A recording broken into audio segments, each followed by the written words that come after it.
Hello बच्चों, आप सभी का एक बार फिर से स्वागत है एसपी कोचिंग इंस्टीट्यूट के इस बेहतरीन चैनल पर। उम्मीद है पिछली वाली क्लास जो प्रकाश संश्लेषण की क्रिया मैंने आपको समझाई थी वो आपको अच्छी तरह से समझ में आई होगी। कभी कभी क्या होता है कि प्रकाश संश्लेषण की क्रिया में एक क्वेश्चन करके पूछ लेता है कि प्रकाश संश्लेषण की क्रिया में कच्चे पदार्थ को बताइए क्या क्या होता है, कच्चे पदार्थ के रूप में क्या क्या प्रयोग किया जाता है। तो प्रयोग में आने वाला कहेंगे भाई नंबर 1 पर क्या था, कार्बन डाइऑक्साइड। दूसरे नंबर पर क्या था, दूसरा क्या था जल, तीसरा क्या है क्लोरोफिल। उसके सूर्य का प्रकाश। और क्या आवश्यक होता है, और क्या नंबर 4 पर क्लोरोफिल। तो इस चीज को अच्छी तरह से आप याद रखिएगा, ठीक है। आज जो हम पढ़ने वाले हैं वो हमारा टॉपिक होगा रंध्र। हमारा टॉपिक क्या होगा, रंध्र। तो चलिए चलते हैं अपने टॉपिक की ओर। तो मैंने क्या बताया, मैंने कहा रंध्र को स्टोमाटा कहते हैं। रंध्र को क्या कहते हैं, स्टोमाटा।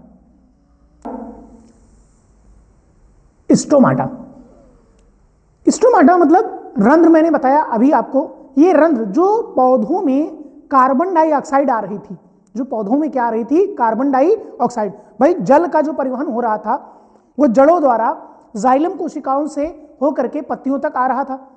उम्मीद है पिछली वाली क्लास आप अच्छी तरह से देख के आए होंगे। लेकिन वो कार्बन डाइऑक्साइड, मैंने कहा था जो वातावरण में कार्बन डाइऑक्साइड जीवों द्वारा त्यागी जाती है वो पौधे ग्रहण कर लेते हैं। याद रखें इस चीज को कि जब हम बात करते हैं पौधे की, पौधे के ऊपर और पत्तियों में, मुख्य रूप से क्या कहेंगे, पत्तियों में क्या उपस्थित होते हैं, छोटे छोटे छिद्र उपस्थित होते हैं। ये छोटे छोटे क्या उपस्थित होते हैं, छिद्र उपस्थित होते हैं। अच्छा, तने पर भी कुछ हिस्सों में, ऐसा नहीं है कि तने पर उपस्थित नहीं होते हैं, ठीक है। ये पूरे पौधे में लगभग 90% पाए जाते हैं। भाई रंध्र पूरे पौधे में क्या 90% पाए जाते हैं। तो पहली बात हम ये लिखेंगे कि रंध्र क्या है।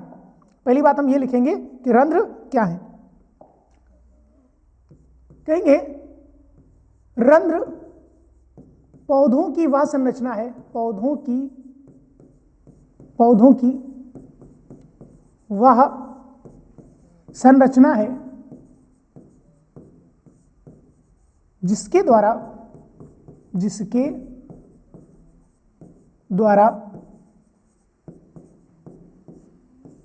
गैसों का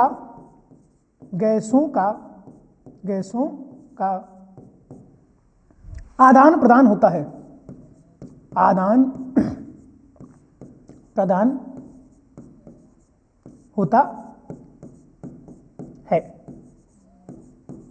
भाई रंध्र द्वारा क्या हो रहा है, गैसों का आदान प्रदान होगा, या हम कहते हैं गैसीय विनिमय होता है। अब पत्तियों के ऊपर छोटे छोटे छिद्र जो उपस्थित होते हैं, इन्हीं के द्वारा कार्बन डाइऑक्साइड आती है और ऑक्सीजन क्या बाहर जाती है। तो कार्बन डाइऑक्साइड की बात करें, चाहे हम किसकी बात करें, ऑक्सीजन की बात करें, दोनों की ही यहां पर बात कर रहे हैं। तो दूसरा पॉइंट इसमें याद रखेंगे, पौधों में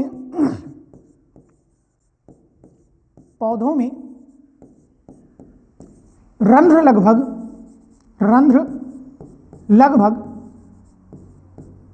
90% पाए जाते हैं। 90% पाए जाते हैं। यदि आपसे पूछ ले कि पौधों में रंध्र यदि आपसे पूछ ले कि पौधों में रंध्र कितने प्रतिशत पाए जाते हैं, तो हम कहेंगे क्या कि वो 90% हिस्सा जो बना होता है वो रंध्रों द्वारा ही बना होता है, जो पौधों को गैसीय विनिमय के लिए सहायता करता है या गैसीय आदान प्रदान के लिए सहायता करता है। अब देखिए इन रंध्रों की संरचना कैसी होती है। ध्यान दीजिएगा, कहेंगे सबसे पहले ऐसे और ये रहेगा ऐसे, ठीक है। इसके बाद इसके ऊपर ऐसे छोटे छोटे छिद्र पाए जाते हैं।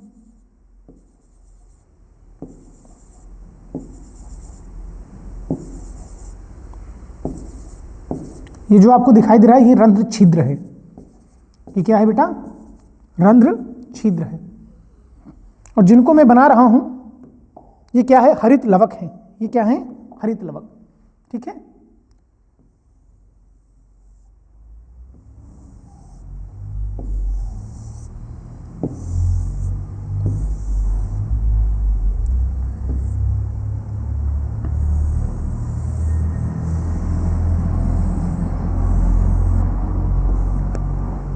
ये कहलाते हैं रंध्र। ये क्या कहलाएंगे? रंध्र। तो इसमें क्या क्या मैंने बताया आपको? जो मैंने ये बनाया है ये क्या है? हरित हरित हरित लवक, हरित लवक। शायद इसको याद होगा आपने, क्लोरोफिल भी इसका नाम पढ़ा होगा, क्लोरोफिल, है ना? इसको क्लोरोफिल भी कहते हैं। फिर इसके बाद आपको ये जो कोशिकाएं दिखाई दे रही हैं इनकी जो हमने बात करी है ये हैं क्या? ये हैं द्वार कोशिकाएं। ये द्वार कोशिकाएं कहलाती हैं। ये क्या कहलाती हैं? द्वार कोशिकाएं। इसके बाद कहेंगे अंदर का जो हिस्सा है, अंदर का हिस्सा है ये वाला कहला रहा है क्या? रंध्र, रंध्र छिद्र। इसे क्या कहते हैं? रंध्र छिद्र कहते हैं। अब हम कहेंगे कि हमने पढ़ लिया कि क्या होते हैं रंध्र, रंध्रों का कार्य क्या होता है। भाई मैंने आपको बताया ये रंध्र क्या करेंगे? गैसों का आदान प्रदान करते हैं। ये गैसों का आदान प्रदान करते हैं। तो ध्यान दीजिए इस बात को कि संरचना के अनुसार ही बात करेंगे हम। तो कहेंगे कि पॉइंट वाइज लिखेंगे। तीसरा पॉइंट है ये, देखिए 2 पॉइंट उधर पीछे हो गए थे हमारे, 2 पॉइंट ये। तीसरा पॉइंट लिखेंगे हम, कहेंगे रंध्र द्वार कोशिकाओं द्वारा घिरे होते हैं। रंध्र द्वार कोशिकाओं द्वारा, कोशिकाओं द्वारा, देखिए रंध्र जो है, रंध्र छिद्र, वो किसके? कोशिकाओं, द्वार कोशिकाओं द्वारा ये क्या होता है? घिरा होता है। रंध्र द्वार कोशिकाओं द्वारा घिरे होते हैं। ये क्या होंगे? द्वार कोशिकाओं द्वारा घिरे होते हैं। द्वार कोशिकाओं में चौथे नंबर पर, द्वार कोशिकाओं में, द्वार कोशिकाओं में, कोशिकाओं में बेटा द्वार कोशिकाओं में और क्या पाया जा रहा है? हरित लवक। हरित लवक भी उपस्थित होता है द्वार कोशिकाओं में। द्वार कोशिकाओं में हरित लवक, हरित लवक भी उपस्थित होता है। द्वार कोशिकाओं में क्या उपस्थित होगा? हरित लवक भी यहां पर उपस्थित होता है। अब इसके बाद एक और पॉइंट है जो याद रखेंगे कि मुख्य रूप से, या कहेंगे मुख्यतः दिन में रंध्र खुले रहते हैं। दिन में रंध्र खुले रहते हैं। दिन के समय में ये क्या? रंध्र खुले रहते हैं जो गैसों का क्या करेंगे? आदान प्रदान। परंतु रात्रि के समय, परंतु रात के समय लिख लो, सिर्फ रात्र नहीं लिखो, ज्यादा ही शुद्ध भाषा हो जाएगी। परंतु रात के समय रंध्र बंद हो जाते हैं। रंध्र बंद हो जाते हैं। आप कहेंगे भाई इनके कार्य क्या क्या हैं, तो हम कहेंगे हेडिंग डालेंगे रंध्रों का कार्य,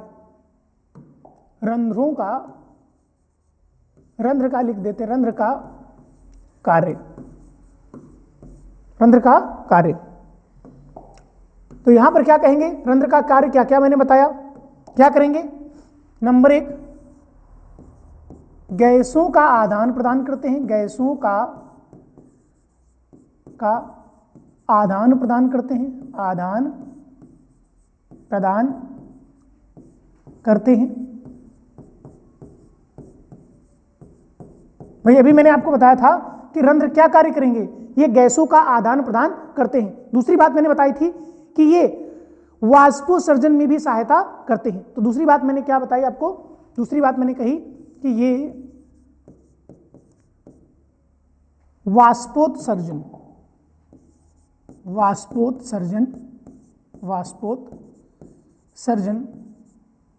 में सहायता करते हैं।